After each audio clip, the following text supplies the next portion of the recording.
안녕하세요. 예, 김기홍입니다. 자, 오늘 강의 기획서 보시죠. 예, 저희가 이제 행정법 기본 강의를 했고, 그 다음에 이제 그 개별법, 그러니까 법규죠. 개별법에 관한 기본 강의를 저희가 이제 진행할 예정이고요.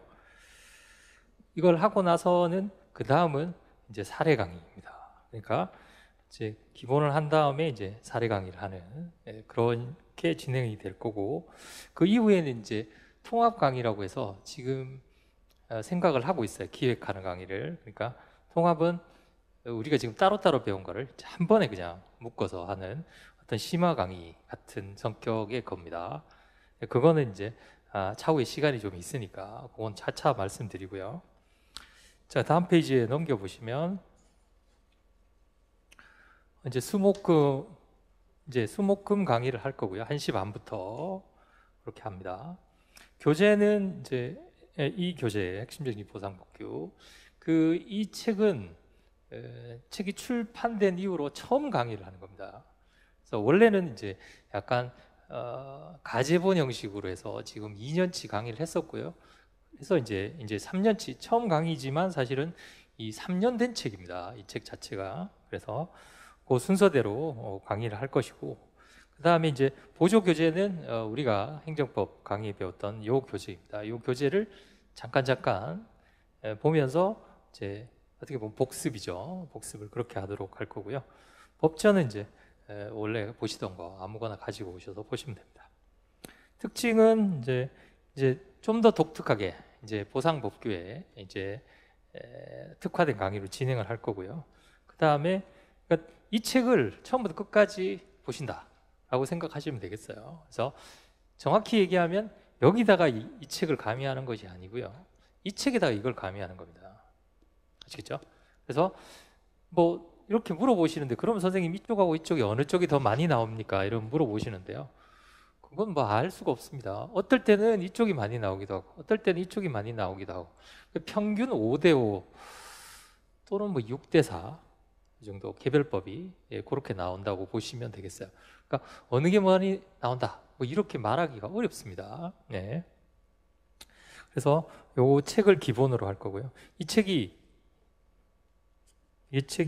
240페이지, 40여 페이지 되는데 다른 선생님 책보다 좀 얇은 것 같죠? 야, 이거 가지고 되겠냐?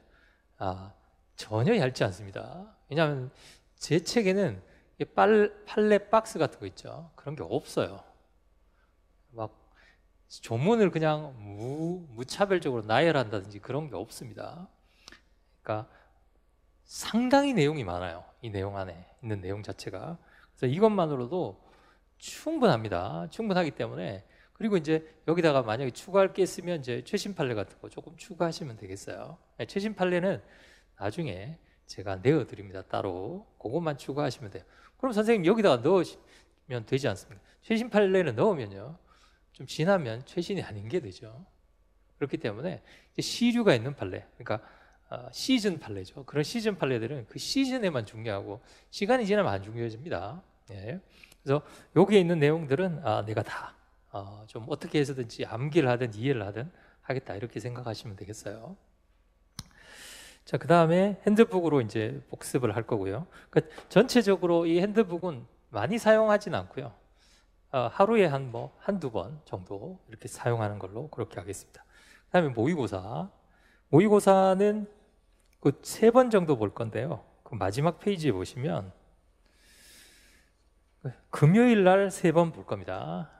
금요일 날 저희가 3번을 보고 채점을 해드리고, 제가 강평도 해드립니다. 강평도 해드리고 행정법에서 한 거랑 마찬가지로 채점하신 분이 써주실 거예요. 그래서 그 채점평도 참고를 하시면 되겠고, 질문은 뭐 강의 시간에 하셔도 되고요. 그 다음에 카카오톡으로 하셔도 됩니다.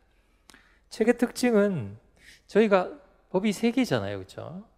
그러니까 토지보상법이 있고, 그 다음에 공시법이 있고, 평가법이 있는데 그 3개 말고 토지보상법 앞에 뭐가 들어가 있느냐면 손실보상에 관한 일반적인 내용이 들어가 있어요. 우리가 배웠던 뭐 간접 보상이라든지 이런 내용, 수용 유사 침해 보상 이런 내용이 들어가 있고, 그래서 첫날은 아마 저희가 다 배웠던 내용을 다시 한번 할 겁니다. 그러니까 파트는 정확히 얘기하면 4개로 되어 있는 거죠. 손실보상 일반, 책 한번 볼까요? 책을 한번 보시면 거기 차례 한번 보세요. 차례 보시면 1부, 그다음에 페이지 넘겨보세요. 2부, 3부 이렇게 돼 있죠. 그 법이 3개이고 1부인 토지보상법에 2가지로 나누어서 토지보상법의 어떤 내용에 대한 부분과 그 다음에 손실보상 제도에 대한 부분, 아시겠죠? 이 제도에 대한 부분은 거의 다 배웠어요.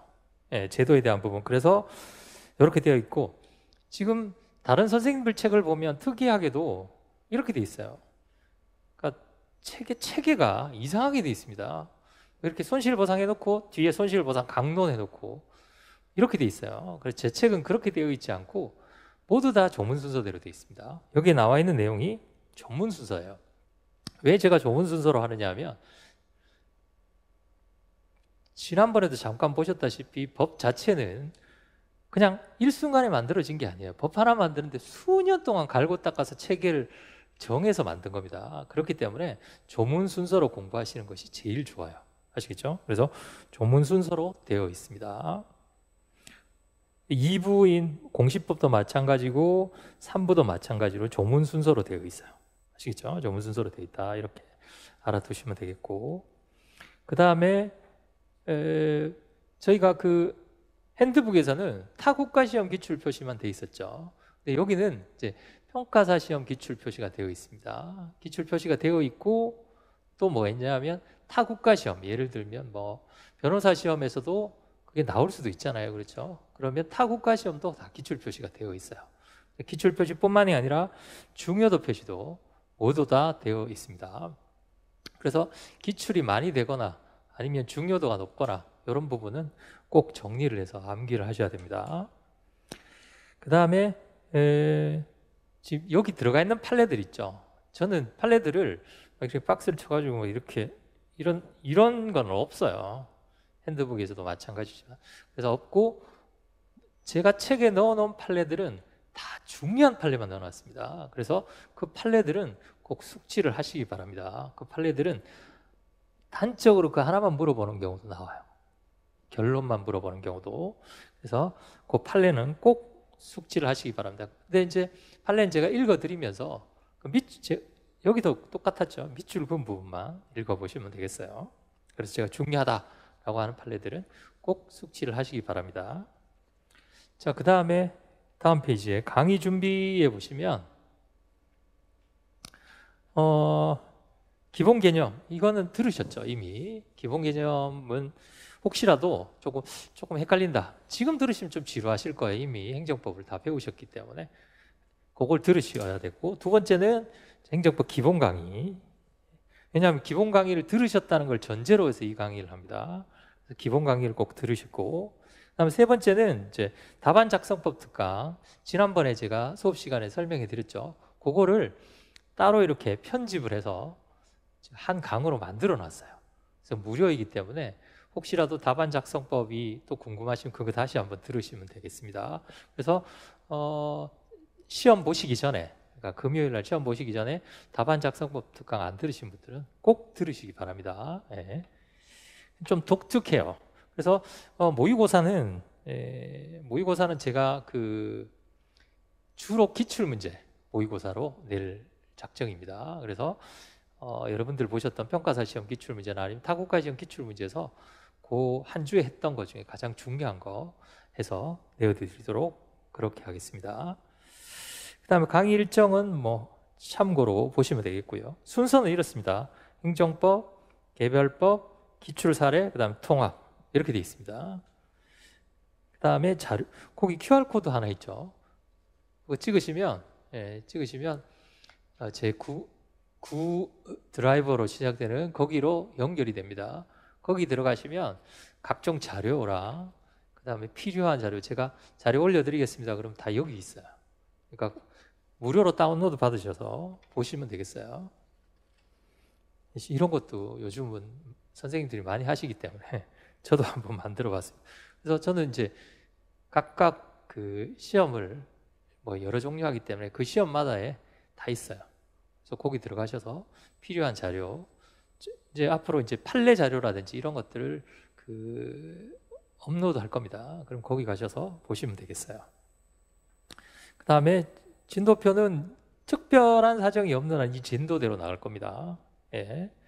그래서 그 진도에 맞춰서 시험도 보시고, 원래는 제가 작년에 11회인가 했습니다. 근데 조금 여유롭더라고요. 그래서 딱 줄였어요. 다른 분들은 뭐 14회, 15회 이렇게 하는데 14회, 15회 동안 그렇게 할 내용이 많지가 않습니다. 예. 저는 필요한 부분만 하기 때문에 10회도 사실 10회 정도면 넉넉하다고 생각이 돼요. 예.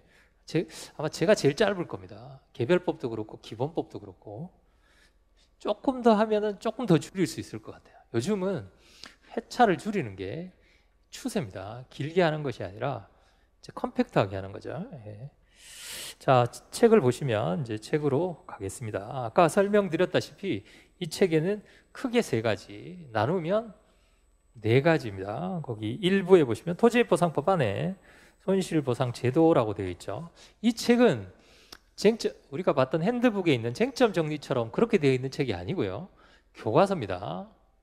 책은 교과서처럼 되어 있어요. 그래서 교과서처럼 읽으시면 돼요. 사실 쟁점 정리처럼 만들려고 하다가 그렇게 만드는 것보다 이렇게 만드는 게 훨씬 어렵습니다. 예, 그래서 왜냐하면 근데 이런 책이 훨씬 더 보기가 더 좋아요. 예, 이해도 쉬우시고. 자, 한번 보겠습니다. 도시보상법 안에 손실보상 제도입니다. 손실보상 제도. 자, 이 부분은 우리가 행정법에서 다 배웠던 내용이에요. 그래서 복습을 한다 이렇게 생각을 하시고 한번 보시기 바랍니다. 자, 손실보상이 뭐냐?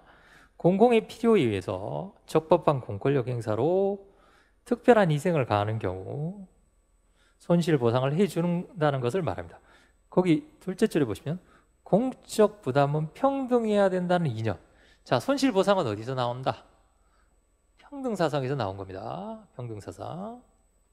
그래서 여러분들 그 간접효력 규정서를 할 때도 몇 조가 들어갑니까? 간접효력 근거 중에 11조가 들어가죠. 11조가 뭐냐면 평등원칙입니다. 왜냐하면 그 사람이 도로 내기 위해서 자기가 희생당했으니까 손실을 보상해줘야 평등해지는 거죠. 그 사람만 희생당하는, 너만 도로를 위해서 희생당 이렇게 할 수는 없잖아요. 왜냐하면 공적 부담의 평등이라는 건 뭐냐면 도로 놓으면 국민들이 다 혜택을 누리는데 너만 희생을 하는 거잖아요. 그렇죠?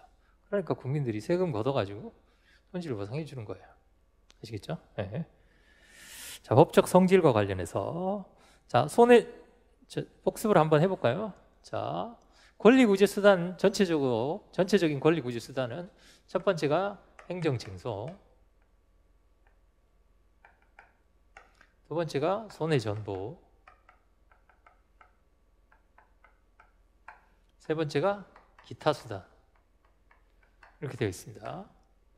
기타 수단은 이제 법정외 소송이죠. 법정에서 헌법 소원도 있는데 헌법 소원은 헌법 문제이니까 시험에 나오기는 어렵습니다.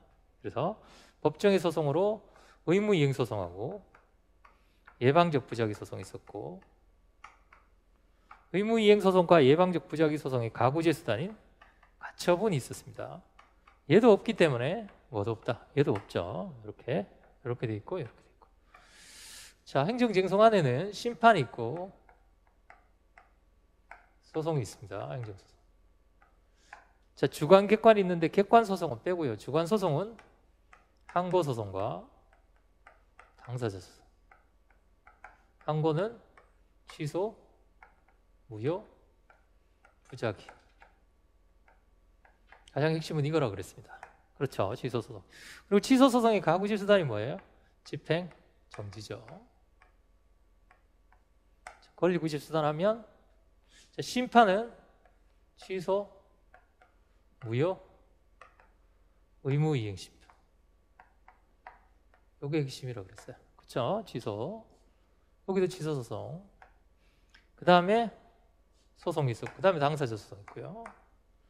손해전보는. 그럼 당사자 소송의 가구제 수단은 뭔가요? 혹시 당사자 소송의 가구제 수단은 뭔가요? 취소와 집행정지가 한 짝이라면 당사자 소송과 한 짝을 이루는 가구제 수단은, 여기는 가처분이 들어갈 수 있는지 없는지에 대해서 학설의 대립이 있죠. 그러나 당사자 소송은 집행정지가 안 됩니다. 왜냐하면 집행정지는 무엇의 효력을 정지하는 거예요? 처분의 효력을 정지하는 거죠. 이건 처분을 다투는 소송이 아닙니다. 당사자 소송은요, 민사소송과 거의 똑같아요. 따라서 당사자 소송의 가구제 수단은 가처분입니다. 아시겠죠? 가처분이에요. 가처분. 이렇게 되어 있다. 자, 그 다음이 요거 주의하시기 바랍니다. 그럼 이건 학설 대립 없어요. 이건 무조건 인정입니다. 이건 무조건 인정이에요. 당사자 소송은 가처분이 인정될 수 있다. 가처분이 인정. 자, 손해전보는 크게 네 가지라고 그랬어요. 위법한 행위에 대해서 국가배상. 국가배상법이라는 법이 있죠. 국가배상. 두 번째, 손실보상. 그건 일반법이 없습니다. 일반법이 없으니까 개별법하고 일반법적으로 기능하는 토지보상법이 있다 그랬죠. 아시겠죠? 이렇게 혼재되어 있어요. 혼재되어 있다. 세 번째, 결과제거. 네 번째, 부당이득 반환. 이거의 네 가지가 공통으로 공법관계로 보는 공권설. 공권설에 따른다면 이건 처분이 아니라, 그러니까 당사자 소송입니다. 다수설이 공권설이죠. 판례는 사건설입니다. 민사소송으로 간다. 당사자 소송은 행정소송이죠. 이렇게 되어 있습니다. 제가 이건 설명해 드렸죠. 그 이유가 뭡니까? 이유는 사건설은 소송물을 기준으로 한다 그랬어요. 물을 기준으로 한다. 손실보상을 청구하는 것은 무슨 소송입니까? 이행형성 확인 중에 이행소송이죠. 손실보상을 일반적으로 해달라고 요구를 하는 거니까요. 그렇죠? 이행소송. 그러면 이행소송의 소송물이 뭐예요? 이행청구권의 전부죠. 그러니까 뭔가를 달라고 하는 거니까 갑이 을에게 달라고 하건 갑이 행정주체에게 달라고 하건 이거는 우월한 지위나 공익하고는 상관없다는 거예요. 돈 달라는 건 누구하고는 똑같으니까. 그래서 이걸 사건설이라고 보는 겁니다. 자, 공권설은 뭘 기준으로 한다 그랬죠? 소송물의 원인 행위를 기준으로 합니다. 국가배상 청구권의 전부가 소송물이에요. 손실보상 청구권의 원인 행위가 뭡니까? 공무원의 직무집행행위죠. 그러니까 공권이란 말이죠. 원인 행위가 뭐예요? 공용 수용이잖아요. 그렇죠? 일반적으로 수용이니까 원인 행위가 공법적이라는 거예요. 그러나 그러니까 이거는 원인을 기준으로 하는 것이고 원인을 기준으로 하는 것이고 얘는 뭐예요? 원인의 결과를 기준으로 하는 것이다. 뭐 이렇게 보셔도 되겠어요. 우리한테 중요한 건 요거니까. 다 똑같습니다. 이거 판례는 민사소송으로 봐요. 그럼 원래 손실보상은 무슨 소송이다? 민사소송입니다. 민사소송. 이해가 되시나요? 그러면 예를 들어서 도로법, 뭐 하천법, 개별법에 이렇게 있어요. 그럼 이 소송은 무슨 소송이다? 민사소송입니다. 판례에 따른다면 민사소송이에요. 그런데 주의하실 게 하나 있습니다. 그냥 도로법이나 하천법에서 소송을 제기하면 민사소송이에요.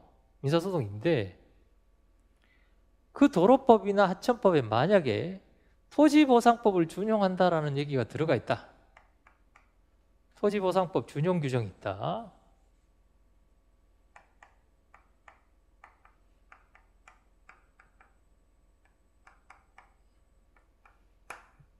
준용 규정이 있으면 어떻게 됩니까? 협의 안 되면 어디로 가고? 재결하고. 재결이 무슨 재결이에요? 손실보상이니까 손실보상금에 관한 재결이니까 50조 1항 2호의 재결이죠. 손실보상금에. 그럼 무슨 소송으로 가요? 보상금 증감 청구 소송으로 가죠. 그럼 무슨 소송이 된다? 당사자 소송이 된다. 모순이 아닙니다.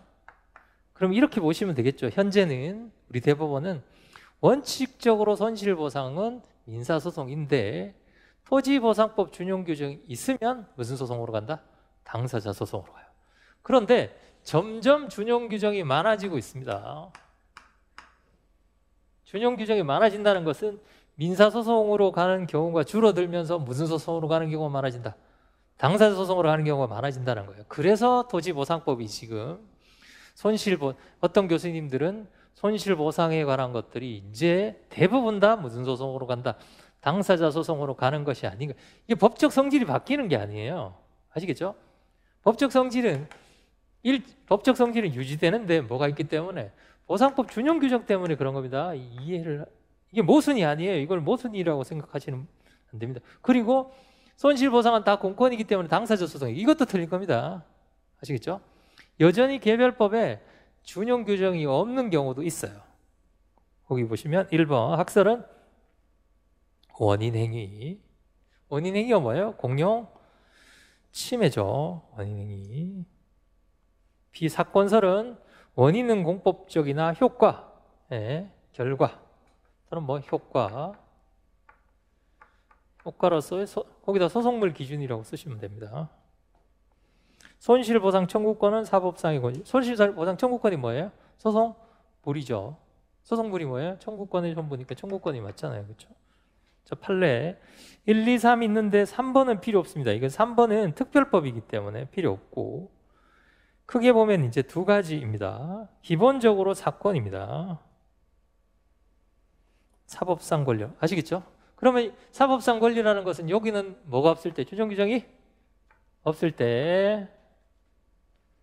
두 번째, 토지보상법상의 손실보상 청구는 아래 아랫줄 공법상 권리를 보고 행정소송으로 봅니다.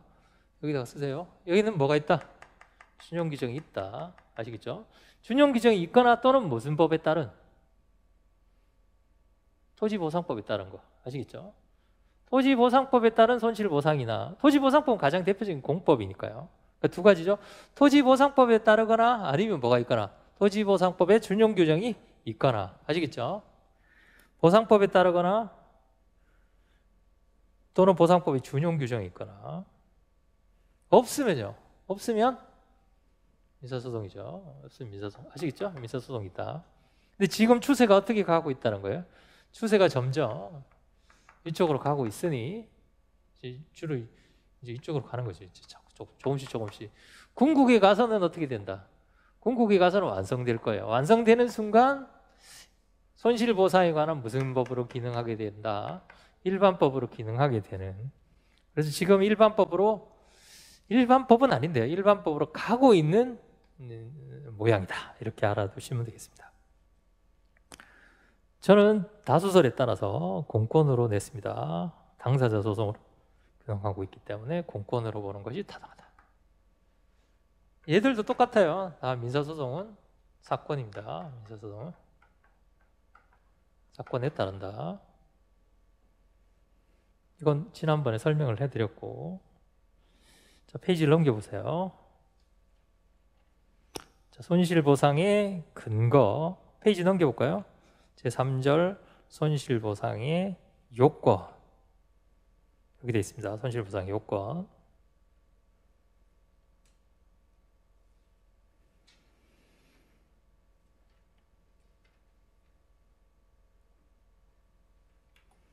자, 2절에 손실보상의 근거 보세요. 특별한 희생, 둘째 줄에 특별한 희생 때문입니다. 그래서 셋째 줄이 정의 평등의 원칙상 이를 손실보상을 해줘야 된다. 평등 원칙으로 알아두시면 되겠어요. 실정법적인 근거는 헌법 제23조 제3항은 공공의 필요, 수용, 사용, 제한 및 보상은 법률로 하되 정당한 보상을 지급해야 된다라고 되어 있습니다. 자, 오른쪽에 아래에 보시면 쟁점 잠깐 볼까요? 경계이론과 분리이론. 지난번 했죠? 다시 복습을 한번 해보겠습니다. 이걸 헷갈려 하시는 분들이 많은데요. 헌법 23조 1항과 2항, 그 다음에 23조 3항. 자, 헌법 한번 볼까요? 헌법.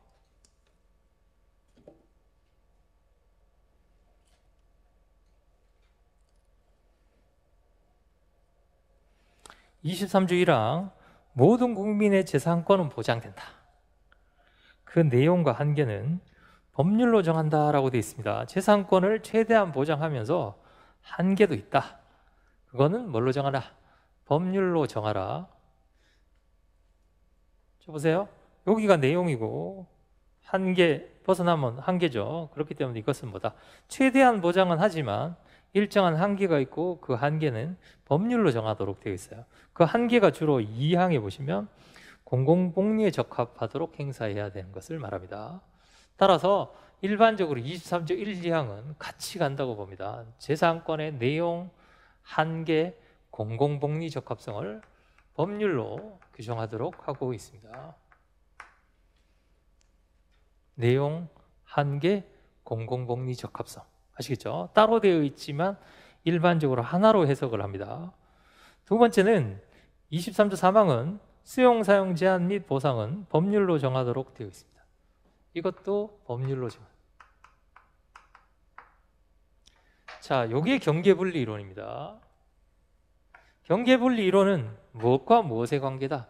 23조 1, 2항과 3항의 관계입니다. 다시 말씀드리면 23조 1, 2항에서 나오는 법률과 23조 3항에서 나오는 법률이 동일한 것이냐 아니면 다른 것이냐, 법률 또는 제도. 제도는 결국은 법률로 완성돼요. 아시겠죠? 예를 들어서 개발 제한 구역을 설정하자.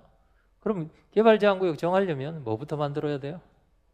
법부터 먼저 만들어야 되겠죠. 그래서 법률과 제도. 그래서 합쳐서 이제 보통 법제 뭐 이런 표현을 많이 씁니다.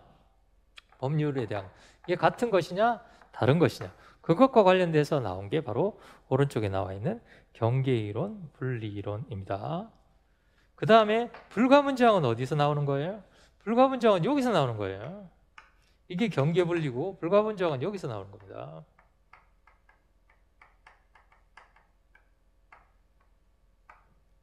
아시겠죠? 그래서 순서로 본다면 이게 먼저고 그 다음에 이제 불가분정의 문제가 나오게 되는 겁니다. 불가분정의 문제가. 자, 경계이론하고 분리이론. 자, 분리이론은 이 법률과 이 법률이 다르다는 거고 경계이론은 동일하다는 거예요. 동일한데 무엇의 차이만? 정도의 차이만 있다는 게 경계이론입니다. 자, 핵심은 뭐냐? 이 법률 또는 제도와 이 법률 제도는, 이 법률 또는 제도는 수인해야 되는 영역입니다. 그걸 사회적 제한이라고 합니다.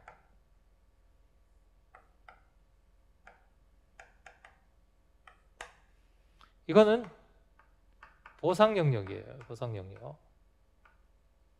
이 공용 침해입니다. 수용 사용 제한이니까. 그러니까 입법자가 법률을 만들 때 참아야 되는 것과 아니면 보상이 필요한 법률을 따로따로 규정한다. 분리이론이고, 경계이론은 하나의 법률 가지고 하나의 법률이 이쪽으로도 작용하기도 하고 이쪽으로 작용하기도 한다라는 얘기예요. 아시겠죠? 자, 한번 볼까요? 분리이론, 경계분리이론에 보시면 23조 1항과 23조 3항, 1, 2항과 3항이 본질적으로 동일한 것인지 별개의 것인지 학설의 대립이 있습니다. 경계이론 23조 1, 2항의 사회적 제약 또는 사회적 제한이라고도 합니다. 또는 사회구속성이라고 합니다. 수인해야 되는 사회적, 무슨 영역이라고요? 참아야 되는 영역과 공용침해, 보상이 필요한 영역은 별개의 것이 아니라 특별한 이상 여부로 나눠진다. 특별한 희생이냐? 특별한 희생이 아니냐? 특별한 희생이냐? 특별한 희생이 아니냐? 예를 들어서 예를 하나 들어보겠습니다. 갑하고 을하고 낡은 집에 살고 있었는데 갑은 이거 비가 오면 비도 새고 이러니까 튼튼하게 집을 하나 짓자라고 해서 집을 지었어요. 을은 오늘 고칠까 내일 고칠까 하고 있는 도중에 이 지역이 개발 제한 구역으로 지정됩니다. 구역으로 지정이 됩니다. 그럼 개발 제한 구역 특별조치 법률이 따라서 개발 제한 구역으로 지정이 됐겠죠. 그러면 이 사람은 참을만 하잖아요. 그렇죠? 참기가 어렵습니다. 개발 제한 구역 지정되면 집을 증축, 개축을 못해요. 허락 안 받으면. 비는 새는데 방법이 없단 말이죠. 이런 경우가 수인 영역이고 이런 경우가 그럼 경계가 뭐예요? 특별한 이쟁이다 이 말이에요. 특별한 이쟁이 있으면 특별한 이쟁이 없으면 하나의 법률이 두 가지로 기능하죠. 그게 경계 이론이에요. 아시겠죠? 자, 그 다음에 따라서 특별한 이상에 해당이 되면 자, 이렇게 넘어갔어요. 넘어가면 뭐가 필요하다? 여기 경계 이론입니다. 두 가지 경계 이론. 경계 이론에 따른다면 무슨 문제로 넘어가냐면 보상 문제로 넘어갑니다. 보상 해줘야 된다. 특별한 이상에 해당하는 것은 보상 의무가 발생한다고 봅니다. 이걸 가치 보상이다. 조금 이따가 설명해 드릴게요. 가치 보상은. 그럼 분리 이론은 어떻게 되는가? 분리 이론은 특별한 이색으로 이 사람요. 넘어간 게 아니라 만약에 이 법률이라면 23조 사망 법률이라면 역시 보상이 필요하겠죠. 보상이 필요한데 분리 이론은 만약에 보상이 필요한데 경계 이론은 보상을 해줘야 된다는 것이고 분리 이론은 보상 규정이 여기는 보상 규정이 없어도 보상을 해준다는 뜻입니다. 분리 이론은 보상이 필요한 걸로 법률을 바꿔야 된다고 봅니다. 그러니까 법률을 입법을 해야 된다고 봅니다. 입법을 해야 된다. 자, 분리 이론이란 서로 독립된 별개의 제도라고 봅니다. 따라서 23조 사망에 해당하는 법률인데 수용은 있으나 보상에 관한 규정이 없는 거는 위헌이기 때문에 금전 보상에 관한 입법이 필요하다. 얘들은 뭐예요? 보상이 필요하건 이제 여긴 들어가면 다시 악설의 대립이 생기겠죠. 불가분정 여부 문제로 넘어가서 보상 문제로 넘어가게 되겠죠. 그러니까 보상 문제로 넘어가게 되면 보상 규정이 있으면 보상을 해주면 되고 보상 규정이 없으면 무슨 문제가 돼요? 수용은 있는데 보상 규정 없는 그 문제가 되겠죠. 이해가 되시죠? 어쨌든 보상 문제로 얘는 입법의 문제로 간다. 존속 보장으로 연결이 된다. 거기 존속 보장으로 연결이 된다라고 돼 있죠. 이게 무슨 뜻이냐? 이건 보상이고 왜 이건 입법인가? 자, 보세요. 23조 사망인데 보상에 관한 규정이 없어요. 보상에 관한 규정이 없으면 갑이라는 사람이 나 보상에 관한 이 사람이요. 보상해 주세요. 하고 했단 말이죠. 손실 보상해 주세요. 라고 했을 때 법원이 곤란합니다. 만약에 보상 규정이 없으면 법원이 야 해주고 싶은데 규정이 없다? 어떡할 거예요? 법원은 재판하는 기관이지 법을 만드는 기관이 아니니까 법을 먼저 만들으라고 하고 의회에서 입법을 하면 내가 나중에 보상해 줄게. 한 발 물러서서 누구한테 떠미는 거? 의회한테 가라고 떠미는 게 분리이론이에요. 아시겠죠? 뭘 먼저 해야 된다? 입법을 먼저 해야 된다는 거예요. 입법을 먼저 해야 된다. 결국은 입법을 먼저 해야 된다는 것은 입법하기 전에는 개발제한구역으로 지정하면 안 된다는 뜻입니다. 네. 그래서 존속을 보장해 줘야 된다라는 뜻이에요.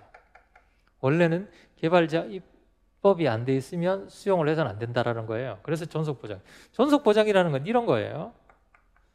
수용 있고 보상이 있으면, 존속보장은 아예 수용을 못 한다는 뜻이에요. 입법이 없으면. 여기는 수용은 하지만 대신에 보상을 해주라는 거예요. 이게 가치보상이에요. 수용은 하지만 보상은 해주라는 게 가치보상이고, 존속보장은 입법이 없으면 안 된다라는 게 기본 생각입니다. 입법이 없으면 안 되는데 결국은 만약에 그럼에도 불구하고 개발장구를 지정했다. 그럼 그 법률은 위헌이 되겠죠. 해결을 누가 하나요? 분리이론에 따른다면. 연결을 잘 보세요.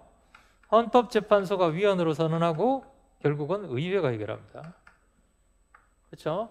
여기는요, 법원이 바로 해결을 해요. 그래서 헌법 교수님들은 주로 이 학설이에요. 행정법 교수님들은 거의 이 학설입니다.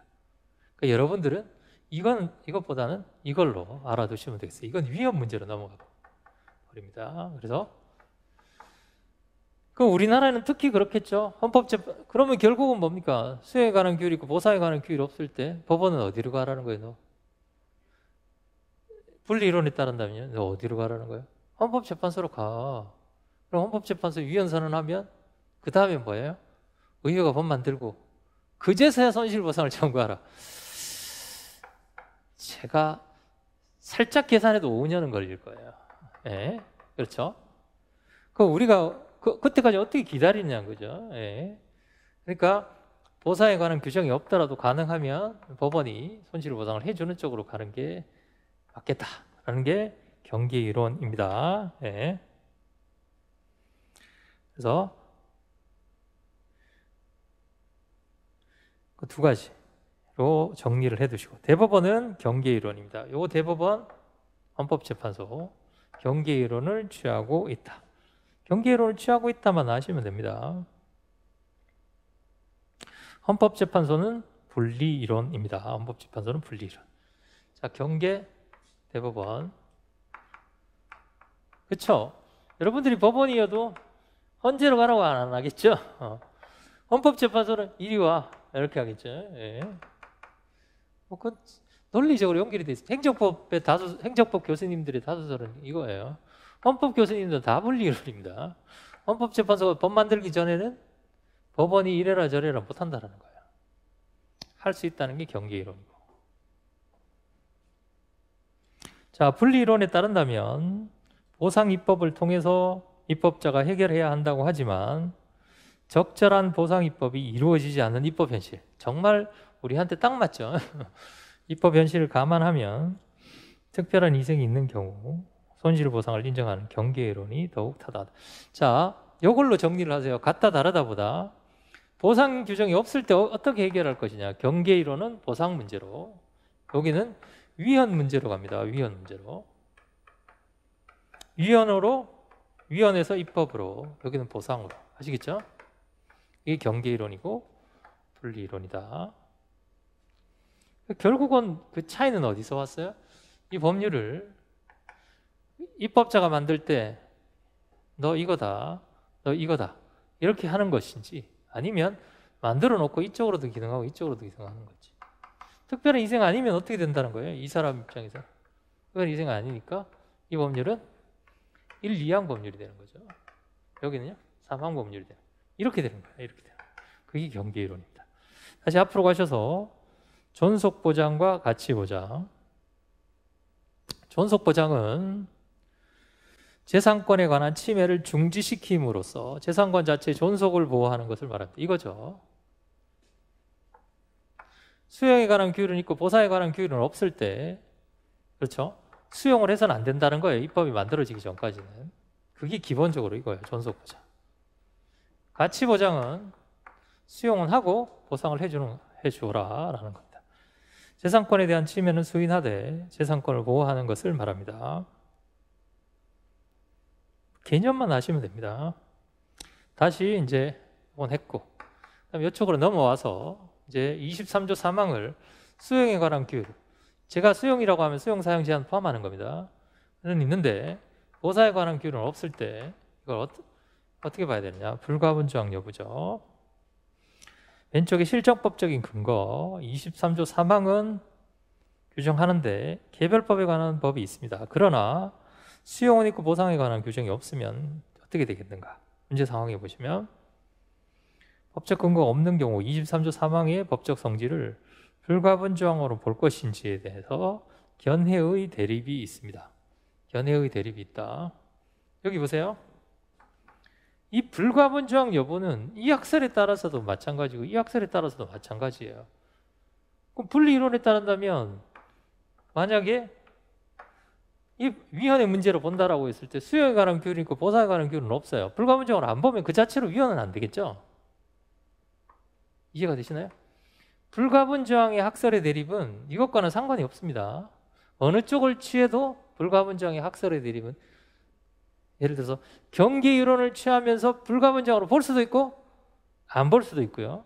분리 이론을 취하면서도 불가분 조항으로 볼 수도 있고 안 볼 수도 있어요. 이해가 되시죠? 우리가 경계 이론을 취하면서 나중에 수용에 관한 규율이 있고 보상에 관한 규율이 없을 때 불가분 조항을 보는 견해도 있고 안 보는 견해도 있었잖아요. 그렇죠? 그거하고 똑같단 말이죠. 분리 이론도. 이해가 되시죠? 불가분 조항으로 볼 수도 있고 불가분 조항으로 보지 않을 수도 있습니다. 그러면 선생님 불가분 조항으로 보지 않으면 수에 관한 규율은 있고 보상에 관한 규율은 없을 때 위헌 안 되지 않습니까? 이렇게 물어보시는 분들이 많은데요. 불가분 조항 그럼 예를 들어서 불가분 조항이 아니라고 봐요. 아니라고 봐요. 이 사람 한번 생각해 보세요. 23조 3 개발제한구역 지정에 관한 내용은 있는데 아무것도 없어요. 그럼 이 사람 비세는데 어떡합니까 거기? 분리이론에 따른다면 불가분 조항으로 봐야 위헌으로 갈 거 아니에요. 근데 불가분 조항을 안 보면 위헌이 안 되나요? 아니죠. 잘 생각해 보세요. 이 사람 너무 심하지 않아요? 그러면 수용에 관한 규율이 있고 보상에 관한 규율이 없어서 불가분 조항이 아니라고 하더라도 그 수용 자체는 지나치다고 볼 수 있잖아요. 무슨 원칙을 주장하면 돼요? 비례 원칙을 주장하면 된단 말이죠. 아시겠죠? 비례 원칙을 주장해서 수용을 위헌으로 만들 수 있어요. 수용에 관한 규정을 위헌으로 만들 수 있어요. 이해가 되시죠? 그러니까 많은 분들이 헌법에는 불가분 조항만 있는 게 아니에요. 아시겠죠? 이렇게 지나치면 뭐가 될 수도 있습니까? 이렇게 지나치면 그 법률 조항 자체가 위헌이 될 수도 있어요. 그렇게 알아두시면 됩니다. 그러니까 불가분 조항 여부는 이거하고 제가 말씀드렸죠? 이거하고 직접적으로 연결이 되는 것이 아닙니다. 이렇게 갈 수도 있고 이렇게 갈 수도 있다. 자, 우리는 여기서 경계 이론을 했어요. 경계 이론으로 가서 이제 불가분 조항 여부로 가면 이리 가서 불가분 조항 여부로 갈 수도 있습니다. 자, 학설 불가분 조항으로 보면서 법적 안정성에 문제가 있다. 왜 법적 안정성에 문제가 있다는 거예요? 자, 보세요. 우리는 수용 말고 뭐도 있어요? 사용 제한도 있습니다. 수용 사용 제한도 있는데 제한에 관한 규율은 있고 보상에 관한 규율이 없으면 뭐가 된다? 위헌 법률이 된다라는 거예요. 그럼 뭐 위헌이 되는 법률이 너무 많아진다라는 얘기죠. 많아진다. 자, 한번 보세요. 우리가 이제 배우시겠습니다. 토지보상법에 여기 보세요. 토지보상법은 수용 사용 제한 및 보상은 법률을 정한다라고 돼 있죠. 근데 토지보상법은 제한은 없어요. 수용과 사용만 규정하고 있습니다. 그 제한의 경우에는 보상 규정이 있는 경우가 거의 없죠. 이거 개발제한구역 지정, 이거 수용 사용 제한 중에 제한이거든요. 보상 규정 없습니다. 이렇게 돼 있단 말이죠. 그러면 너무 위헌성이 커지지 않느냐라는 거예요. 위헌성이 커지지 않느냐. 뭐 그런 논의로 알아두죠. 위헌성이 커지면 그 법률에 따른 행위는 전부 다가 뭐예요? 위헌인 법률이니까 다 위법한 행위가 되겠죠. 그러니까 법적 안정성에 문제가 생긴다라는 겁니다. 보는 견해가 대립된다. 자의적인 재산. 당연히 불가분 조항으로 보는 게 맞죠. 만약 이거 불가분 조항을 안 보면 어떻게 되겠어요? 입법자가 신경 쓰겠어요? 수용 사용 제한 규율하면서 야 이거 불가분 조항 아니야. 보상 규정 없어도 위헌 아니다. 그거 막기 위해서 헌법이 수용 사용 제한 및 보상 법률을 정하라라고 규정을 한 거예요. 아시겠죠? 자, 그래서 자의적인 재산권 침해로부터 개인의 권리를 보호하기 위해서 불가분 조항으로 보는 것이 타당합니다. 따라서 수용 있으나 보상 없다면 위헌적인 법률이 됩니다. 그럼 위헌적인 법률이 된다면 그 법률에 기한 수용은 뭐가 된다? 위법한 수용이 되겠죠. 위법한 수용이 됩니다.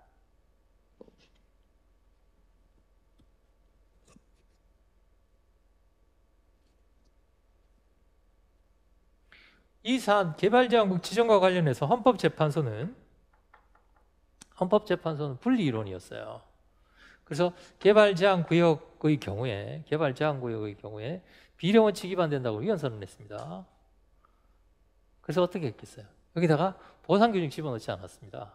여기다가 뭘 집어넣냐면 개발제한구역에 살기 싫으면 개발제한구역 토지를 국가나 지방자치단체에다 팔라고 요구할 수 있어요. 매수 청구, 매수하고 나가면 상관없잖아요. 그렇죠?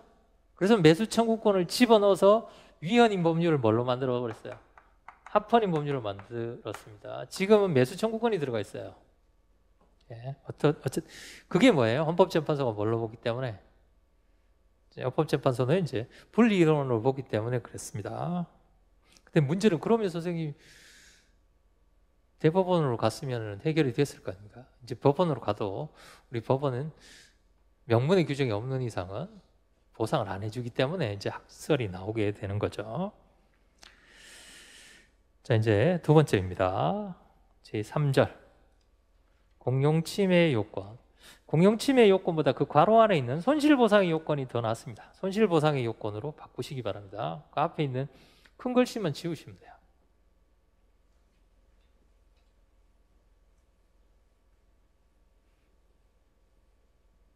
요건 5가지는 그럼 요건 5가지는 어디서 나왔습니까? 이 요건은 원래 공공의 필요 재산 어디서 나왔나요? 여기서 나왔습니다.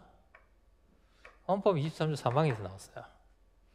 한번 전체적으로 볼까요? 공공의 필요, 재산권, 적법 의도, 특별한 희생 페이지 넘기시면 손실보상 규정의 존재. 아시겠죠? 손실보상 규정의 존재 5가지입니다. 5번째 볼까요? 손실보상을 받기 위해서는 법률상 보상 규정이 존재해야 합니다. 만일 명문의 규정이 없다면 학설의 대립이 있습니다. 그러면 명문의 규정이 없으면 어떻게 됩니까? 여기 있네요. 수요에 관한 규율이 있고 보상 규율이 없는 이런 문제가 되겠죠. 네. 그러면 그 제4절에 제1항의 문제로 넘어가게 됩니다. 수요에 관한 규율이 있고 보상에 관한 규율. 아시겠죠? 오른쪽 9페이지에 제1항의 문제로 넘어가게 된다. 요거요. 그럼 수요에 관한 규율은 있고 보상에 관한 규율은 없는 논의로 넘어가게 되겠죠. 그러면 여기 보세요. 수용에 관한 규율은 있고 보상에 관한 규율은 없는 게 없으면 어떻게 하겠는가? 그러니까 보상 규정이 없는 거죠. 보상 규정이 없는 거. 제4절 1항이 보세요. 1항 말고 제2항이 보세요. 12페이지에 요건에 공공의 필요 4번에 5번 있나요? 보상 규정 없죠? 다음 페이지 넘겨보세요. 수용적 침해 보상 역시 보상 규정의 존재가 없죠? 그 다음에 1번 제1항도 보세요. 제목이 뭐라고 되어 있습니까? 수용에 관한 규율은 있고 보상에 관한 규율은 없을 때 그러면 지금 우리가 공부하고 있는 1항, 2항, 3항의 공통점은 뭐예요? 보상 규정이 없다라는 거예요. 보상 규정. 뭐는 있는데 수용에 관한 규율은 있는데 보상에 관한 규율은 없는 겁니다. 이게 다 공통이에요. 1번, 2번, 3번 전부 다요. 아시겠죠? 왜 그런가? 어떤 경우에도 보상 규정이 있으면 보상해 주면 됩니다. 보상 규정이 없을 때가 문제가 되는 거죠. 다시 앞으로 갑니다. 제3절 손실보상의 요건 또는 수용보상의 요건입니다. 수용보상의 요건. 그러면 보상 규정 없는 경우 수용유사, 수용적 그러니까 수용에 관한 규율은 있고 보상에 관한 규율은 없을 때 저는 뭘로 해결했어요? 수용유사 침해보상으로 해결한다 그랬잖아요. 결국은 얘가 여기 포함된다고 한다면 수용유사하고 수용적 침해보상 이게 2개밖에 없어요. 이게 여기 포함된다고 본다면 2가지밖에 없습니다. 자, 요게 이제 그러면 이거 말고 보상 규정이 있어 수용하는 규율도 있고 보상에 관한 규율도 있어서 보상해 주는 거. 이건 뭐라고 부르냐? 이건 그냥 손실보상입니다.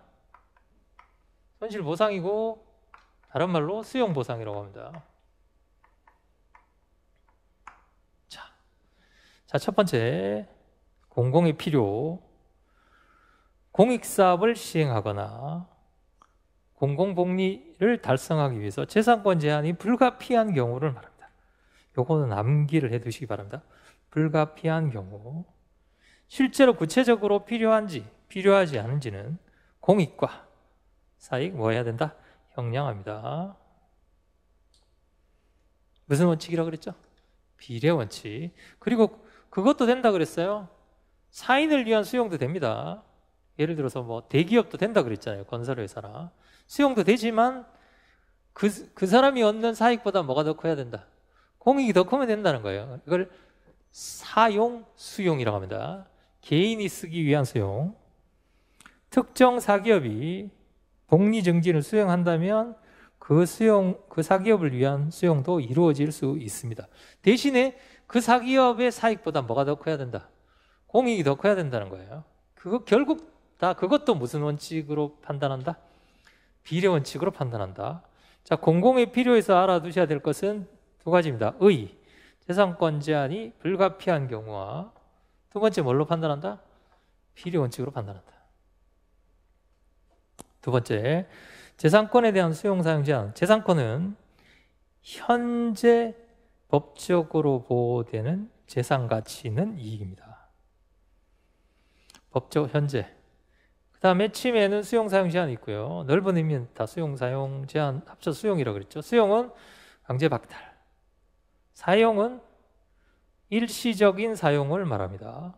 원래 수용, 사용 제한이라고 하는데 사용을 여기다 포함시키는 분들도 있어요. 왜냐하면 일시적으로 쓰면은 내가 재산권이 제약을 받는 거잖아요. 그렇죠? 그동안은 내가 못 쓰는 거잖아요. 그렇죠? 그래서 여기 포함시키는 경우도 있지만 그냥 뭐 이렇게 수용 사용 제한. 토지보상법은 제한은 없어요. 수용하고 사용만 규정하고 있습니다. 제한이란 수용 사용을 제한, 재산 가치 감소 하락을 말합니다. 아까 보셨던 개발제약지역. 개발제한구역 지정하면 못 쓰잖아요. 그렇죠? 쓸 수는 있죠. 못 고치죠. 그래서 이제 일정한 제한을 받게 된다. 세 번째, 자, 쪼개봅니다. 적법. 의도적인 공권력 행사. 적법, 의도적인 공권력 행사. 제가 아까 이렇게 설명해 드렸어요. 손해전보와 관련해서 국가배상, 손실보상, 결과제거, 부당이득. 첫 번째가 학판이 대립된다. 학설, 판례, 공권설, 사건설. 그렇죠? 두 번째 공통점이 있습니다. 공통점이 뭐냐면 공법 형식 행정작용, 사법 형식 행정작용 나눠서 권력, 비권력, 입법, 계획, 행위, 공법상 계약, 사실행 행정지도. 7가지라고 그랬죠. 이게 되는 것은 여기 6가지입니다. 국가배상은 입법, 계획, 행위, 공법상 다 됩니다. 사법상의 권리는 안 돼요. 손실보상도 다 됩니다. 안 맞죠? 어디 있어요? 공권력 행사만 된다 그랬잖아요. 근데 제가 이거 설명해 드렸죠, 한번. 왜 다 됩니까? 자, 보세요. 우리가 말하는 손실보상 안에 1번 전통적인 손실보상 지금 하고 있는 거예요. 1, 2, 3, 4 수용보상이죠. 요건 1에서 5가지 수용보상만 포함된다고 보는 견해가 있고, 그렇죠? 두 번째는 수용보상뿐만이 아니라 수용유사침해, 수용적 침해도 포함된다고 보는 견해가 있잖아요. 그렇죠? 이 견해는 수용유사침해나 수용적 침해보상을 인정하지 않는 견해고, 이 견해는 인정하는 견해. 크게 2가지가 있다 그랬잖아요. 그렇죠?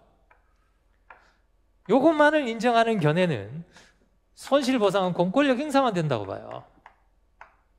그러나 수용보상 이외에 수용유사 침해보상이나 수용적 침해보상을 인정하는 이 견해는 뭐도 된다? 공권력 행사도 되지만 무슨 행위도 돼요? 사실행위도 된단 말이죠. 제가 이렇게 설명드린 것은 저는 어느 쪽 견해다? 이쪽 견해라는 거예요. 왔다 갔다 하시지 말고 그냥 한쪽으로. 수용유사는 수용적을 인정하면 공권력 행사뿐만이 아니라, 그러니까 여기서 말하는 공권력 행사는 요것만을 얘기하는 거예요. 그렇죠? 수용유사 침해보상이나 수용적 침해보상을 긍정하면 공권력 행사 아니라도 됩니다. 사실행위도 돼요.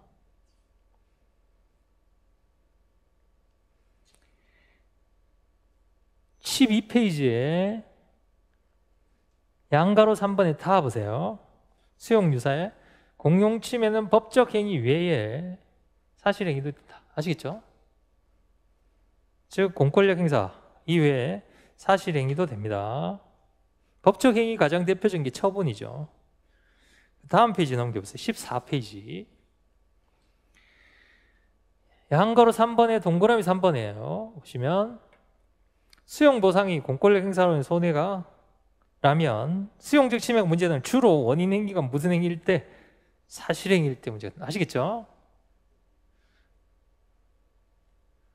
그러니까 우리는 이걸 인정하기 때문에 수용적 침해 보상을 인정하니까 공권력 행사뿐만이 아니라 무슨 행위도 된다. 그래서 제가 이렇게 설명해 드린 거예요. 아시겠죠? 자, 그러니까 여기서 나온 적법 의도적인 공권력 행사는 그냥 우리가 흔히 얘기하는 손실보상, 전통적으로 보상 규정이 있어서 인정해 왔던 내용들이에요. 자, 그래서 공권력 행사만 인정이 된다. 비권력 사실행위는 원인 행위가 될 수 없다. 모순이 아니에요. 아까 제가 말씀드렸습니다. 이게 모순이 아니라 전통적인 손실보상에서는 그렇다라는 거예요. 그 다음에 네 번째, 특별한 희생이 있어야 됩니다. 특별한 희생이 있어야 됩니다. 자, 특별한 희생은 학설이 뭐 여러 가지 있죠. 페이지 넘겨보시면. 이거 다 쓰실 필요는 없습니다. 다 쓰실 필요는 없고 원래는 이렇게 돼 있어요. 첫 번째가 형식적 기준설, 두 번째 실질적 기준설, 세 번째 절충설. 원래는 이렇습니다. 자, 제가 설명해 드릴게요. 형식적 기준설이라는 것은 특별한 희생 여부가, 거기 보시면 형식적 기준설이라는 것은 이 견해는 재산권의 제약을 받는 자가 소수인가 다수인가, 쉽게 말씀드리면 뭘로 구별하는 거예요? 머릿수로 구별하는 거죠. 재산권 제약을 받는 사람이 훨씬 더 다수면 당신들은 특별한 희생이 아니라는 거예요. 너희들이 다수니까. 아시겠죠? 소수로 해야 된다는 거예요. 그게 개별행위설입니다. 개별행위설. 행정기관 특정인의 재산권 제약인가? 이게 개별행위설입니다. 그 다음에 실질적 기준설을 볼까요? 실질적 기준설. 다수 소수가 아니라 침해 정도와 성질, 침해 정도와 성질 또는 성질 또는 침해 정도를 가지고, 그러니까 쉽게 말씀드리면 뭡니까? 침해하는 푸시의 정도가 세냐 약하냐, 그걸 기준으로 한다라는 거예요. 그 사람이 다수냐 소수냐가 머릿수로 기준을 하는 것이 아니라, 거기 보시면 중대설, 재산권의 중대한 침해이냐, 중대설. 그 다음에 목적위배설, 재산권의 사용 목적으로부터 이탈했느냐, 이용 목적으로부터 이탈되었는지를, 재산권이 이용 목적으로부터, 아까 제가 말씀드렸어요. 비가 새요. 집입니다. 그 사용 목적으로 이탈됐어요, 안 됐어요? 잠자는데 비가 새면 그건 집이라고 할 수 없잖아요. 그렇죠? 그게 목적 위배설입니다. 그러니까 원래 형식적 기준설은 개별행위설에서 나왔고 그 다음에 중대설, 목적, 위배설이 있었는데, 자 보세요. 절충설이 뭐냐면, 절충설이 위에 올라가 보시면 B에 특별희생설이라고 돼 있죠. 희생설. 이 특별희생설이 뭐냐면 요거 기준 하나 가져오고 요거 기준 하나 가져온 거예요. 그래서 특별희생설은 이 견해는 특정한 자가, 그러니까 소수죠. 특정한 개인이나 집단이 불평등하게 이루어지고 있고, 즉 특정한 자가 불평등하게 이루어지고 있고, 요거는 여기서 가져온 거예요. 개별행위설에서. 두 번째, 또한 타인에게 요구되지 않은 수인할 수 없는 희생, 수인할 수 없는 거. 얘는 어디서 왔느냐 하면 여기 실질적 기준설을 보시면 수인한도설이라는 학설이 있어요. 그렇죠? 찾으셨나요? 얘는 수인한도설에서 가져왔어요.